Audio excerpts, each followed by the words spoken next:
This is a real thrill for me. I'm here at the Mint Museum at Randolph with one of my personal heroes, André Talley. So this is the year of fashion here at the Mint, and we are so excited for you to be here with us as the curator of the Oscar de la Renta exhibit. Thank you for having me. Yes. Now, some might think that you're from New York, that you're from Paris, but you're actually from here in Durham, North Carolina. Yes. I grew up in Durham, North Carolina. Yes. I love North Carolina. I'm very, very proud of coming from North Carolina and going to the global world of fashion. As a unique voice, I feel very, very humbled and honored to have been a lifelong friend of Oscar de la Renta. I've known him since the first day I got to New York, literally, in 1975. And we've remained friends all of his life. And I knew his first wife, the late Mrs. de la Renta, who was a former editor of French Vogue. And I'm very close to his current wife, Mrs. Oscar de la Renta. She's a very close friend. Yeah. And so my friendship with Oscar it's one of love and one of great depth. And I think that the family, the de la Renta family, selected me to have these exhibitions because they thought that I knew him well and we spoke the same language of fashion. Okay. I speak the language of fashion the best. Deanna Vreeland speaks to me, the late, great Deanna Vreeland. Yes. And Oscar speaks to me as I put this exhibition together. The exhibition is of love. It's created out of love. It's created out of love for Oscar. Yeah. And so give our viewers just a walkthrough of this exhibit. So there's Well, I think the exhibition is the best of the exhibitions because it is very intimate and small. It is like a jewel box on a side table in the Petit Trianon in the 18th century. It is so small, it is so intimate, it is so personal, it deeply, deeply impacts what Oscar loved the most. Each individual mannequin represents a character from an important novel or one of the great personalities of his long life lived in the sun, in the glamorous world of high style. As I approached the Spanish room, I think of Oscar. He sent me on a trip once to Spain just to explore the Spanish culture. But I also went to Spain on my own. So I saw flamenco. I saw the dances of flamenco. So the ruffles of flamenco are very important to Oscar. The attitude and the gesture of the great flamenco dancers that he knew, I tried to convey in some of the clothes in the room that is devoted to Spanish influences. The festival of spring. I also attended that, and I saw great personalities dance the flamenco. The great Duchess of Alba, one of the great duchesses. I saw her dancing flamenco when we went to Vanity Fair to photograph for Vanity Fair, the Duchess of Alba and her daughter. And all these things remain in my mind. So Spain becomes alive through not only the backdrop of the Sargent painting, which is famous, but because Oscar loved so much Spain, and he grew up in Spain when he was young, and he followed all the bullfighters around Spain. He went to every single region of Spain with the great, great bullfighters. He saw the glamour of the bull ring as well as the glamour of flamenco. Ruffles, incredibly must sing. The ruffles, I've tried to create the musicality of a ruffled drama moment in a skirt of Mika Ertegun worn with a navy blue sapphire blouse that she ordered from Mr. de la Renta personally with me. We went to lunch and we decided that that's what she should get for her 40th wedding anniversary. That is in the show and it's prominent. There are also the moments of flamenco in Spain and the moments of the Spanish grandiosity of the Spanish culture comes across in the black dress of Mrs. de la Renta with the bolero from Balmain Haute Couture. It is made of raffia. The skirt is made of raffia, which is straw. That is probably the finest dress in the exhibit. It's the finest dress. It's the finest example of Oscar style. And one saw the grandiosity of the Spanish grandees in Seville, on Semana Santa. Semana Santa is the Holy Week in Spain. It's a very important celebration that leads up to Easter. And on Good Friday, you see all the grandees, the duchesses, the aristocrats. They come out of their houses, they live in incredible rooms with Goyas and El Grecos in their bedrooms and Zubarans. And I saw this. And they come out of those houses with those bedrooms, and they wear black, and they wear these beautiful mantillas with these Spanish combs, and they get in their black, shiny limousines, and they go to the main cathedral in Sevilla for the arrival of the Macarena, the saint from the church, which is far away. That saint has been marched on a platform by the penitents from the church, which is very far away. It takes all night for the Macarena to get to the main cathedral on Good Friday, and you see the grandees coming up to the Grand Cathedral to parade by the Macarena in this moment of celebration. So that black dress is very important for the moment of the Spanish culture, of the religion and the tradition. And then we have the beautiful red dress of Beyonce, and that was commissioned by Vogue, and it's beautiful red flower petals. We go into marvelous moments of Oscar with the idea of the sun of Spain in gold embroidery, boleros from Balmain, or gold and black brocade from Carly Kloss worn at the Met Ball. I think there is a video outside in the foyer that shows Carly Kloss talking to Oscar at the Met Ball, and we have that dress at exhibit. We have the beautiful black and white gown from Balmain that suggests the famous heroine from Proust, Time Regained, the Comtesse de Greyfus, and that was a dress that was inspired by a photograph of Nadar that was in the museum, in the Musée d'Orsay, and Oscar saw the photograph and did this beautiful black and white velvet ball gown. We have the marvelous, marvelous coats. Oscar was a master of coats for day. Day that could translate into evening dinner coats. Black brocade with beautiful rhinestone diamante buttons, beautiful Coromandel screen on leather as a coat edged in fur that could be worn on for day as well as for dinner, high dinner. That is a coat of Oscar's stepdaughter-in-law, Eliza Reed Boland. And this is a coat that she has assigned for day. She wears it on the subway to work, but it's a very, very luxurious and opulent coat. We have the most beautiful, beautiful, beautiful brocade dress that was bought by the Queen of Thailand in 1968, selected from a photograph in American Vogue, and this became one of the best sellers of Oscar's entire career. It was the first breakaway blowout seller. That was one of the best sellers, and that's in the room that suggests the exoticism and the marvelous opulence of the Russian inspiration of Tolstoy, Anna Karenina, the great moments of Russia, the beautiful houses, the dashas of Russia. We have a beautiful coat, gilt coat, and it's a beautiful babushka shawl. We have the most extraordinary opulence. Oscar believed in opulence, luxury, and romanticism. He was not a purist. He believed in great romance. He dressed women to feel beautiful. He did not dress women to be works of art.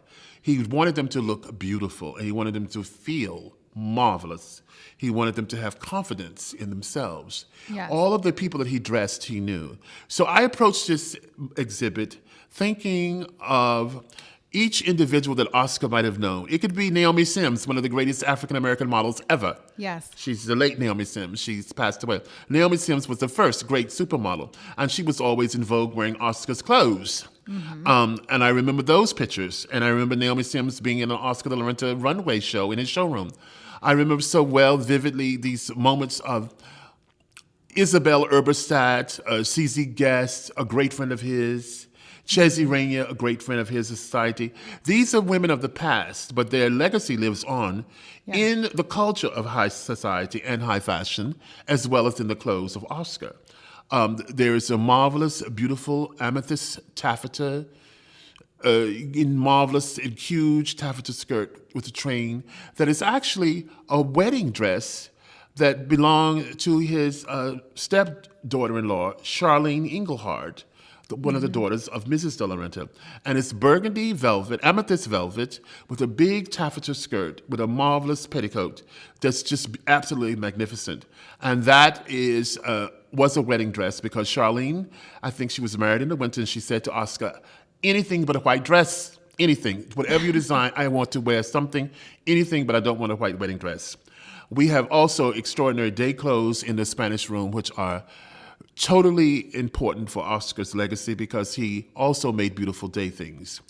We have the beautiful ikat skirt and sweater embellished and decorated, ornamented of Eliza Reed Bowling with a fur bag and lots of necklaces that is basically a dress to wear, a skirt and sweater to wear to work, but it's quite beautiful. It's special. It's very, very opulent to wear to work.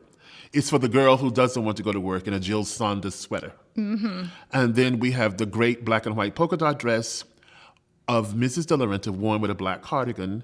That was one of the last dresses she wore while Oscar in the last year of his life.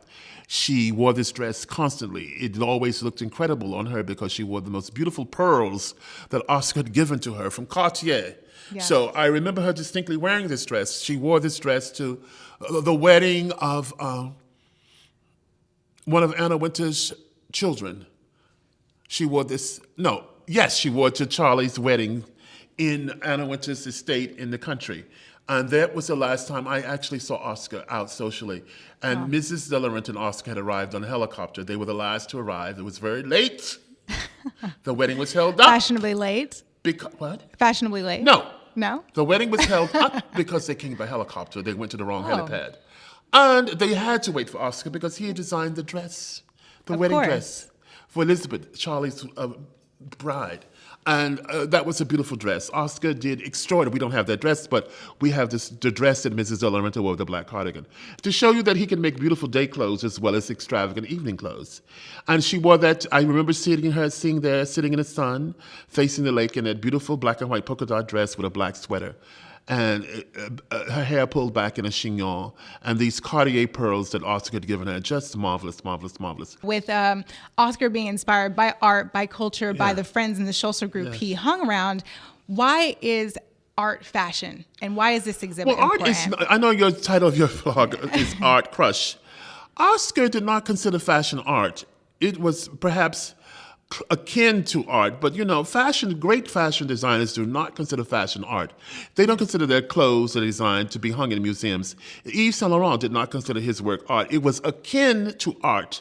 I would say it would be a smash hit artistically if it was inspired by some great art, poetry, a novel, a painting, a song. But they did not see themselves as artists. They saw themselves as purveyors of beauty. Okay. And Oscar always approached the work in the highest standards of luxury and the highest standards of fabric and texture and line, where there was a line of simplicity. His line was always based on a simplicity of line that he learned in his early youth when he picked up the pens at Balenciaga in Madrid, and it stayed with him for the rest of his life. The moments that make Oscar special is in the garden room. He has the most beautiful garden in the country in Kent. It is over 40 acres. It is a garden that took over 4 decades to create. It is akin to Versailles. It looks like a mini Versailles in the country. I've been there many times. But it's a garden that took over 4 decades. And Oscar and Annette de la Renta loved that garden more than anything. And this garden was a great inspiration for many of his clothes. So in the garden room, you will see clothes that have been inspired by the love of nature, the love of beauty, the love of roses, the love of gardenings, the topiaries, the design of garden. The garden is magnificent. Eliza Reed was married in that garden. Days are spent in the garden. There are rooms, there are garden rooms. It's not just a garden, there are garden rooms. There are open garden rooms. There's beautiful romance in that garden. And there are many dresses that have been inspired by gardening. Not just gardening, but the love of beauty of gardens. And Oscar loved his garden more than anything. He also loved his garden in Dominican Republic. He had a beautiful garden there as well. He was always a man who lived outdoors. He loved outdoors. He loved the air. He loved the sun. He loved living well was the best revenge. So in the garden room, it was my idea to create this video from the garden when we first started this series of exhibitions. I decided to ask if we could just do a video of the garden, one day in the garden, in a moving video. And Mrs. De La Renta said yes, and that is the backdrop for the garden room. And you see marvelous dresses that have garden inspiration. A pale blue Wedgwood dress with dogwoods on a strapless evening gown. Perfect. Yes. I mean, the Duchess of Windsor could have worn that, as well as Sarah Jessica Parker. That dress is just timeless. You see the marvelous moment of a beautiful toile de jouy embroidered dirndl skirt worn with the simplicity of a white button-down shirt, man-tailored shirt. And this is the way this was shown, with the blue satin ribbon. And it's shown with tennis shoes. This is a loan from Alexandra Couture, but this is the way she would have worn it in the garden. She would have worn it with tennis shoes. She would have gone to dinner with that opulent skirt with a pair of tennis shoes. This is not fantasy made up. This is how I have seen people wearing the clothes who are in the world of Oscar de la Renta.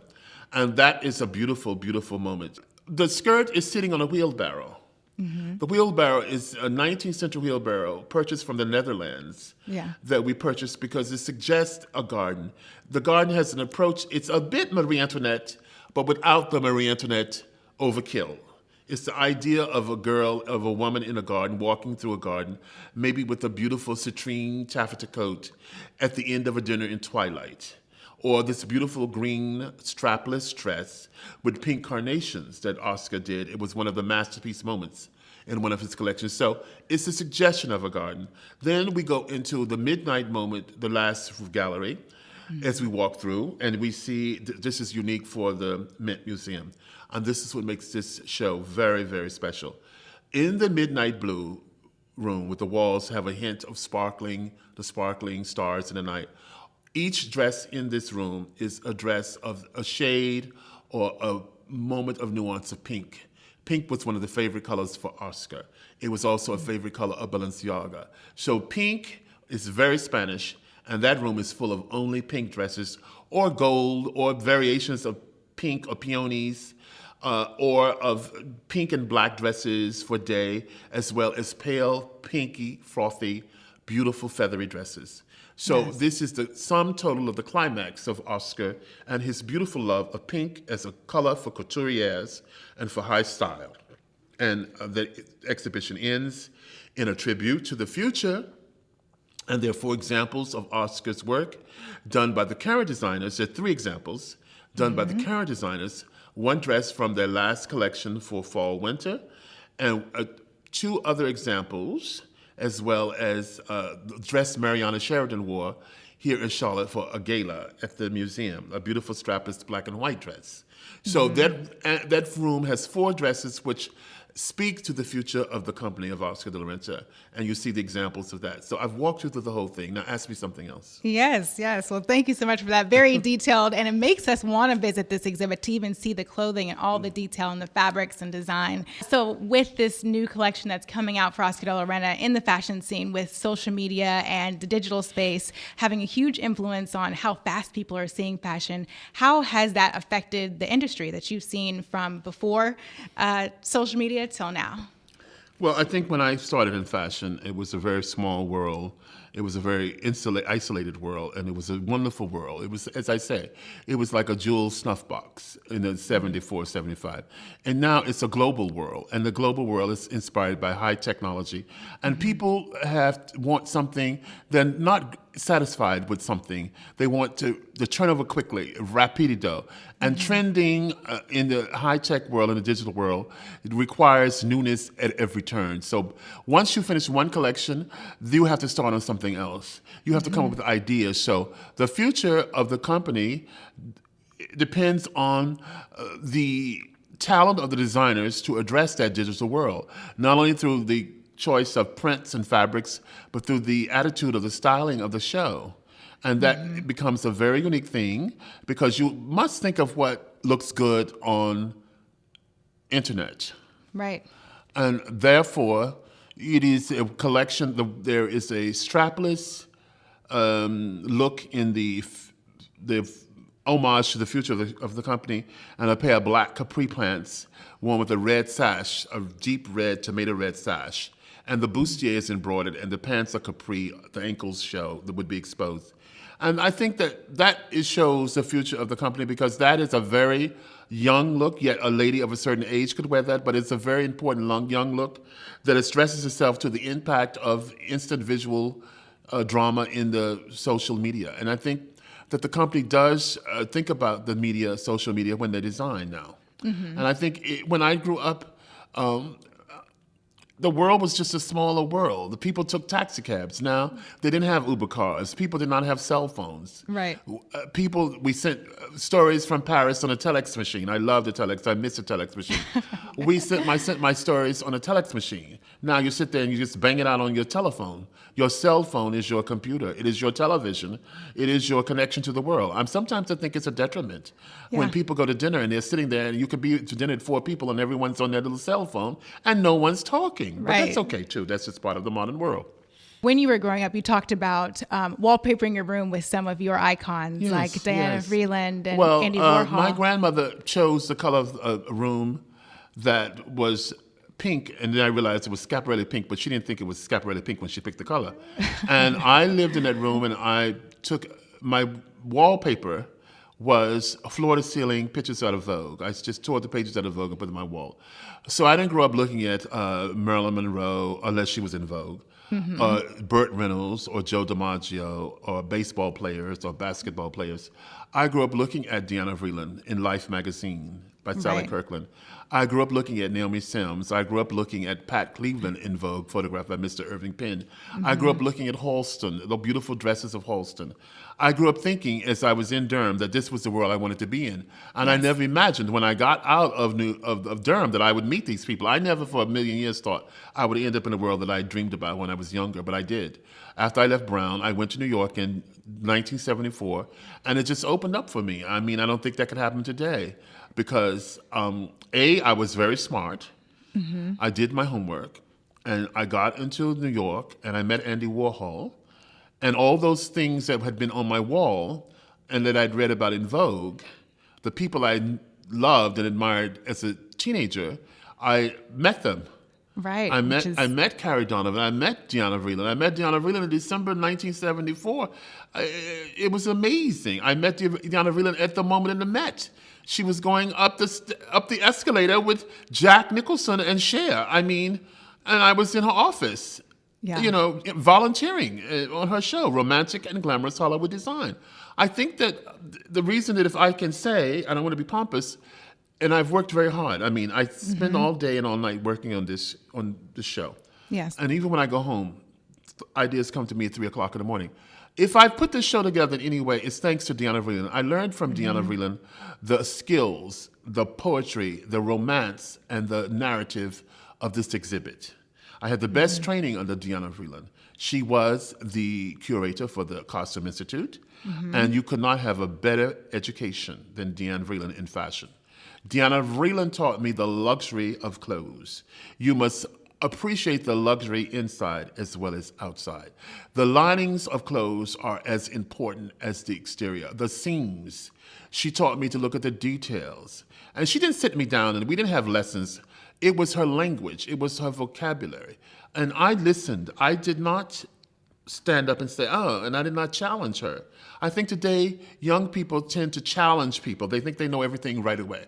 When I had the luxury and the pleasure and the privilege to be a volunteer for Romantic and Glamorous Hollywood Design, there weren't many volunteers. One of them was Tawny Goodman. She's now the creative director of Vogue, and I was at Vogue. And I just observed and listened and absorbed everything she said. I didn't stand up and give an opinion. I would have never given an opinion to Mrs. Vreeland. I mean, I only spoke to her when she asked to see me. And I gave great respect. But everything remained in my head that I learned from her. And I watched her as we went through the galleries, doing the exhibit. And Mrs. Vreeland did not say to a volunteer, please put that gold dress on a mannequin. So I'll give you an example. This is my universal example. Mrs. Vreeland in that show had Hollywood Design. She had the dress of Claudette Colbert from the 1932 or 39 version of Cleopatra. It was black and white. I think the dress was Travis Banton. It was liquid lame gold, tissue gold lame, cut on the bias. It was so skinny and so slim. And she called me in her office, and she said, she started the conversation, and she said, now, this is Cleopatra. She is a queen. She's the queen of all of Egypt. Now, she is a teenage queen. And she stood up from her desk and she started acting as if she was a teenage girl walking through a garden. And she said, now, Cleopatra, you must remember, she is a queen of all Egypt. She's powerful, but she's a teenager. And you must remember she's a teenage queen. And she spends all day in the sun in her beautiful gardens, followed by her white albino peacocks. Okay. That was the instruction. Now, get cracking. And she sat down and I had to get out of the office. Next, and the next volunteer came and she gave them instructions. So with that narrative, I had to create the gold Cleopatra dress. Yeah. And I had to stand and look at it for hours and hours and hours, and I'd think about the gold dress. I put it on the mannequin, I had to think about it and think about it. What will make Mrs. Vreeland happy? And then I went home, and she kept saying, she's a teenager, and she lives in the sun all day long, in her beautiful gardens, followed by her albino peacocks.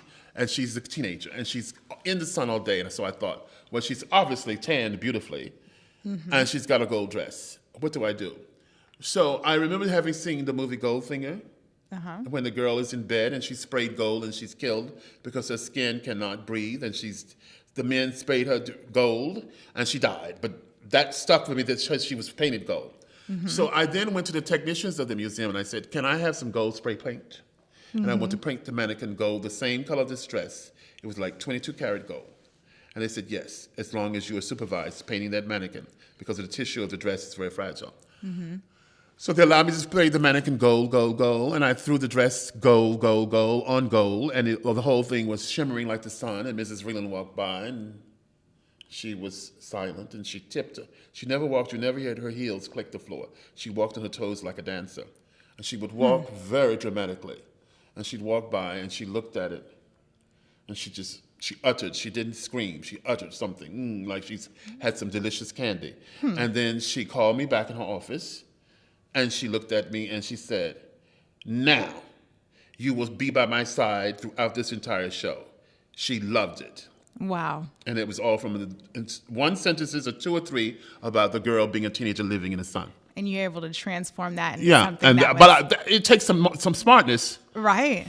Definitely some smartness. So you talk about all these people that have inspired you, from Diana Vreeland to your French teacher, your grandmother. Oh, you've done your research, darling. I love that. A little bit. You've done your homework. So now, who inspires you in your career? Where you are now? What really inspires me is my sense of knowledge and the curiosity I have to continue to think every day you can learn something. Yeah. And so if I'm reading, I love to read. And I may read the same book over and over again. The people that inspire me, everyone. Beyonce, Rihanna inspires me. Whoopi Goldberg inspires me. I'm a very close friend of hers. Yeah. Lee Radziwill, the sister of the late Jacqueline Kennedy Bouvier Onassis. Jacqueline Bouvier Kennedy Onassis. Jacqueline and Lee were the closest things America had to royalty. And Jacqueline and Lee represent high style at its highest moment, the apex of style. Yes. The apex of style. I mean, Lee tells me fondly, she said, well, when we went to take a flight to Paris, and this is another day now, this is not the modern moment, we would go to Kenneth and have our hair washed and combed out. Before taking a flight anywhere, they would go to the hairdresser and have their hair done. Fancy. Okay. And then get on the plane. Wow. Well, that today doesn't apply to anybody, basically. Throw but a top knot and go. Or some scarf or something. And right, go. Yeah. But Lee Radziwill, and what I read about Jacqueline, I didn't know Jacqueline Kennedy well, but I know Lee very well. And Lee has great style. It's not only style comes from what she puts on her back, it's the attitude about life. So you can have style. Style can be reflected in the glasses you choose for your table. If you pick ruby Victorian glass for your table for Christmas, to go with your red borscht soup, your Russian borscht soup, that is style. And that's what Lee does. Style is the way you arrange an orchid in a clay pot on a floor near a window to catch the sun. Carolyn Herrera has inspired me greatly throughout her career because she's a woman of great elegance and great originality. All these women, I can name them. They're in history. They're dead now. Chesney Rainier, Isabel Eberstadt, of course, Diane Vreeland. Vreeland at the top. Yes. Anna Wintour inspires me. She's been a friend, and I've worked for her. She's my boss, but she's great style, and she inspires me greatly.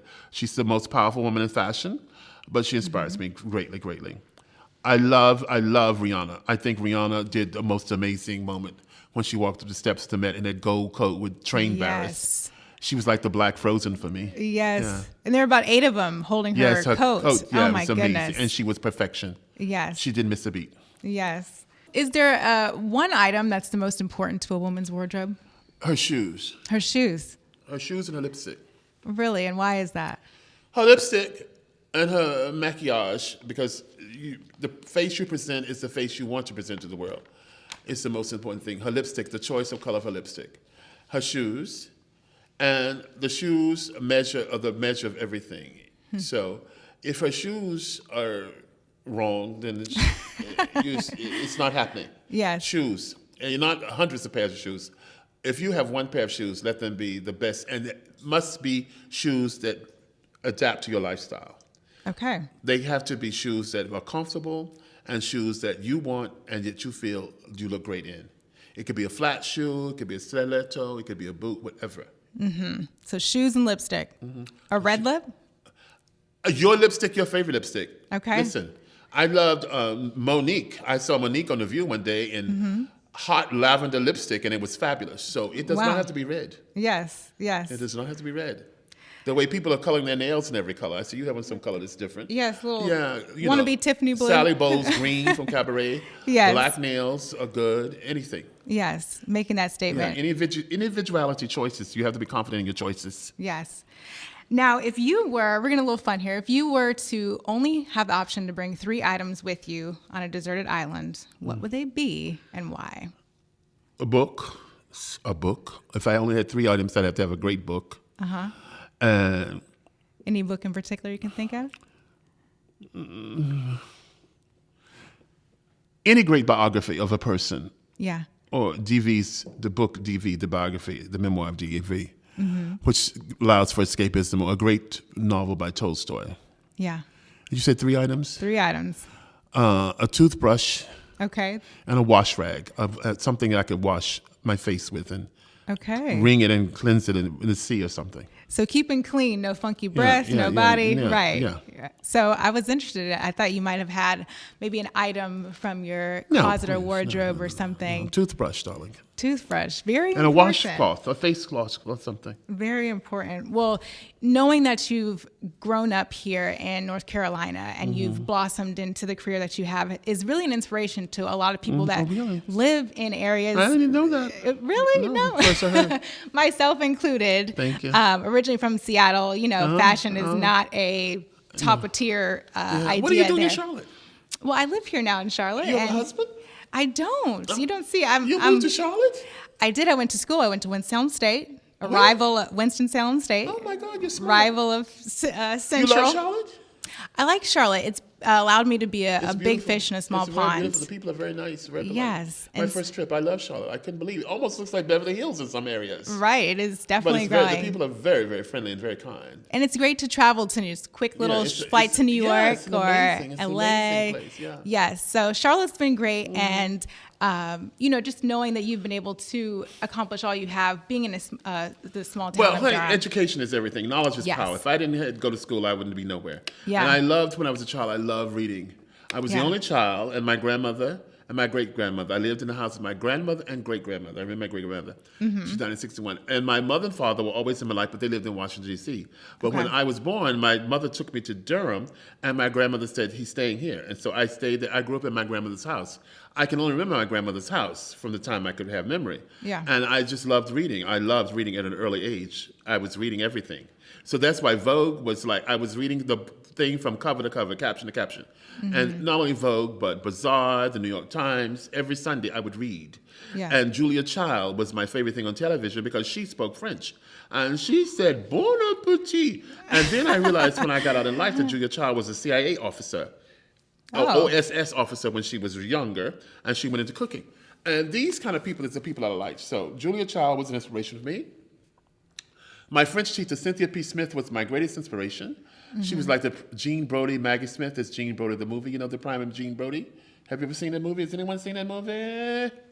Darling, you haven't seen it? You better do some education. Not yet. It's on my must-see list. Maggie Smith, you see, that is not good. You've seen that movie? Yes. She won an Oscar, and she was a great teacher, and she taught the way Mrs. Vreeland spoke. She took tours and field trips to Italy, and then she'd bring the slides back. And Mrs. Smith did that. And Mrs. Smith, I took French with her on all 4 levels, the 9th grade, 10th, 11th, and 12th.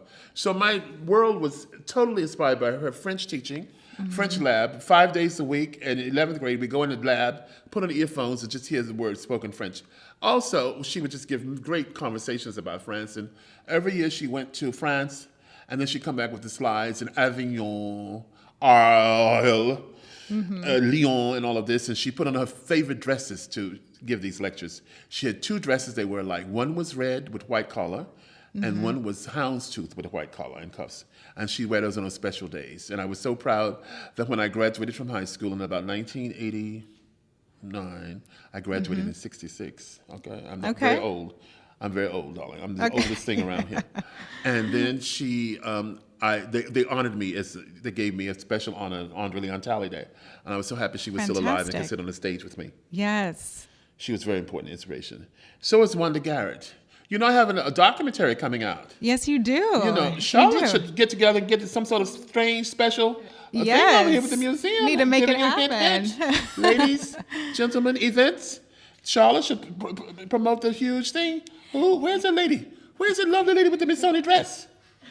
I'm giving you a suggestion for a special event at the museum. Yes. This documentary is coming out, The Gospel According to André. Oh, we're going to show it. Oh, well, you should have me back or something and do a special thing. We would love it. Well, you got to make it a big event. You got to make it a big event. I have to come to show. It's got to be big. That doesn't go to the podcast. Right. You got to make it a big event. I'm not just coming out of some screening.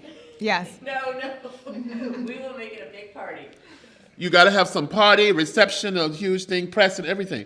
So you will see all this in the Gospel According to André, how I got through this world of the chiffon trenches. That's my invention. Right, the chiffon trenches. I invented the chiffon trenches. I've been in chiffon trenches since 1974. I was in the chiffon trenches before 1974 in school. Yes. In school, I used to wear kabuki makeup like Deanna Vreeland and Naomi Sims. I used to go to classes at Brown University with Vaseline here. And then I put Estee Lauder purple lipstick here and Vaseline over it. And people thought I was crazy. I didn't care. Having a Naomi Sims moment with that. Yeah, I had a Naomi Sims moment. I had a great Naomi Sims moment. Yes. She was the greatest black model before any of the supermodels. Yeah. And she was an elegant person. Yes. She was magnificent in the pictures, wearing Oscar de la Renta in Vogue. Do you know how much that stood out for me? That there was this black woman in Vogue wearing this gold lame pajama and tunic. Wow.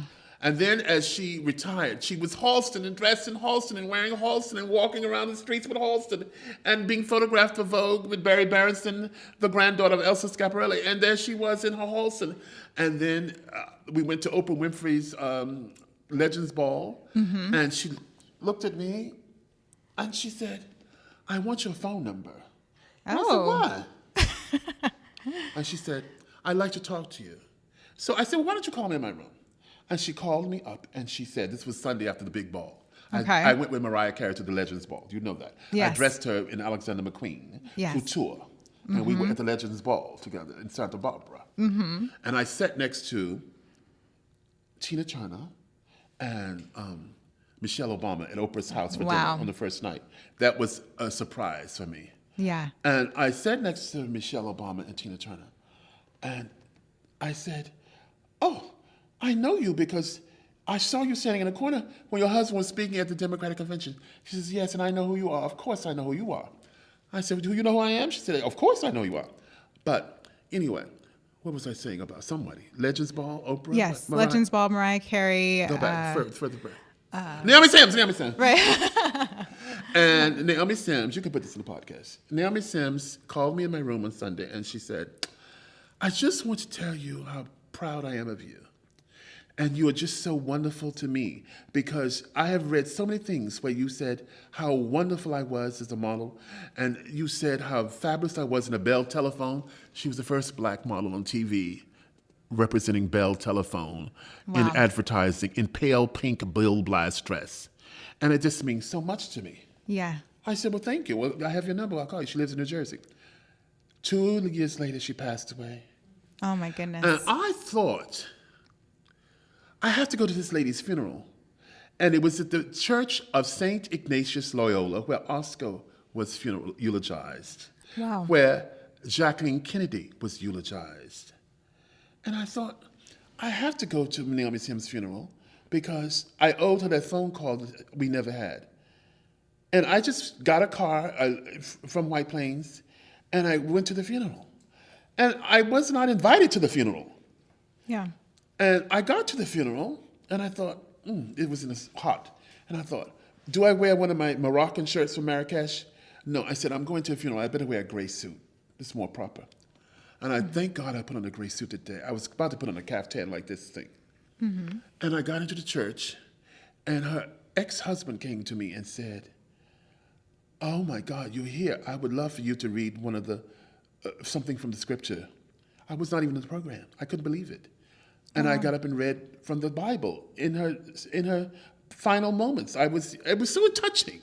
Yes. Just part of my life. It was so touching. I mean, that I would show up at the funeral unannounced and the man would say, you got to read something. Do you understand how I connected to that? Yes. How Naomi Sims connected to that? And so that meant so much to me. And she was such a tower of elegance, and she represented something quite special, I think. Yes. Yeah. That is outstanding, from her birthing an inspiration for you to then and be how able to she speak came at up her. through the ranks as a black model, and then suddenly became the big black model, Yeah. And she had Life magazine as a cover, the first black model. Have you always been fearless, or if not, what moment changed that? I for you? always been fearless because I was the only child, so everything was turned to me. I had no siblings to compete with. Okay. And so all the attention was given over to me. So I was spoiled rotten, and I was probably a cranky person, and I was very difficult. I was very difficult. I wasn't cruel, but I was probably very difficult. But all attention was given over to me. Yeah. So I could do no wrong. Unconditional love from my grandmother. Unconditional love in my grandmother's house.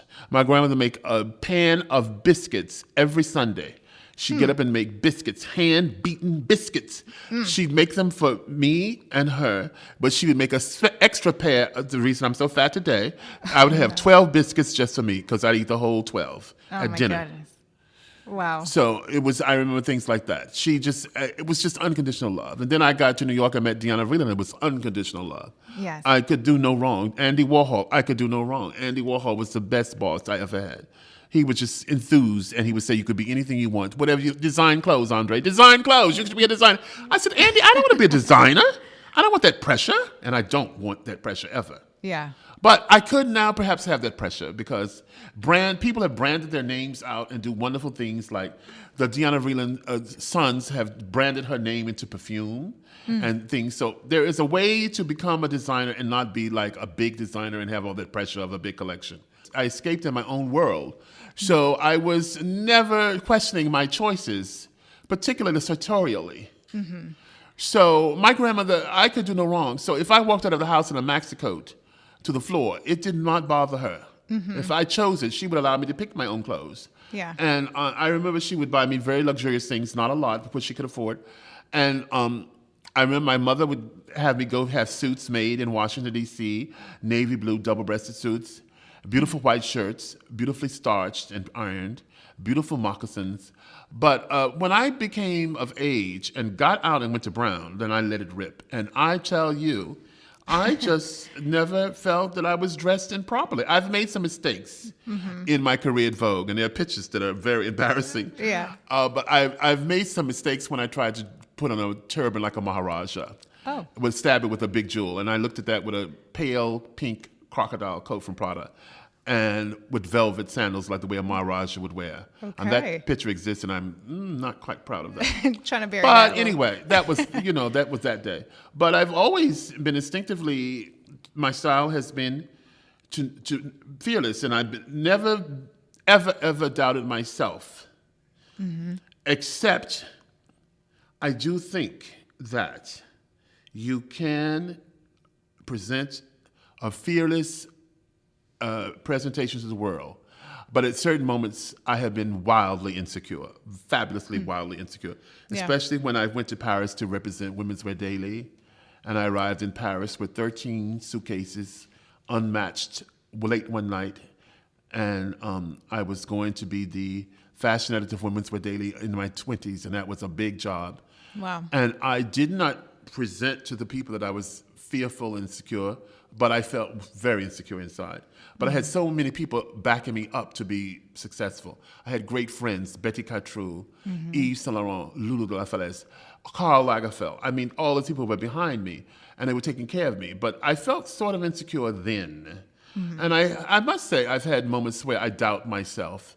And there are days when I doubt myself, like when I'm at home and I doubt myself, but I just get up and get going. Yeah. Because Mrs. Vreeland taught me to just never show the downside, try to show the upside. And there are downsides to me, too. There have been valleys and there have been peaks. But just put your best foot forward. Just try to put your best foot forward. And hopefully it's a good shoe on the foot, too. Right. Good shoe and lip. Yes. If you weren't in fashion, is there another passion that you would see yourself doing? Love to have been a lecturer at Yale or Harvard or Princeton. Speaking about fashion? Yes. A history of fashion or style. Yeah. Any school, any good school with a beautiful campus or a beautiful city where there's beautiful lawns and things. That's what I would love to do. Were you inspired more from American designers or Paris? All designers. Oscar inspired me greatly. Bill Blass inspired me greatly. Carolyn Herrera. Tom Ford, marvelous designer. Yeah. Marvelous. Ralph Lauren, equally as dramatic as the French designers and the Milanese designers. Yeah. I first saw clothes in Vogue, and they were American clothes mostly. And I grew up looking at Oscar de la Renta, Naomi Sims and Oscar de la Renta, and Pat Cleveland and Halston, and Pat Cleveland and Stephen Barrows, and these are African-American models, and Angelica Houston and Halston, and Lulu de la Falaise wearing furs, Ravillon furs, photographed by Avedon. This is what I grew up with. Yes. This is what I grew up with. So it's not just American fashion, but it's fashion for the world. Today, the world is global. We don't talk about fashion like America, New York, London. It's global. Yes. And we also love the fashion of one of your favorite shows, The Golden Girls.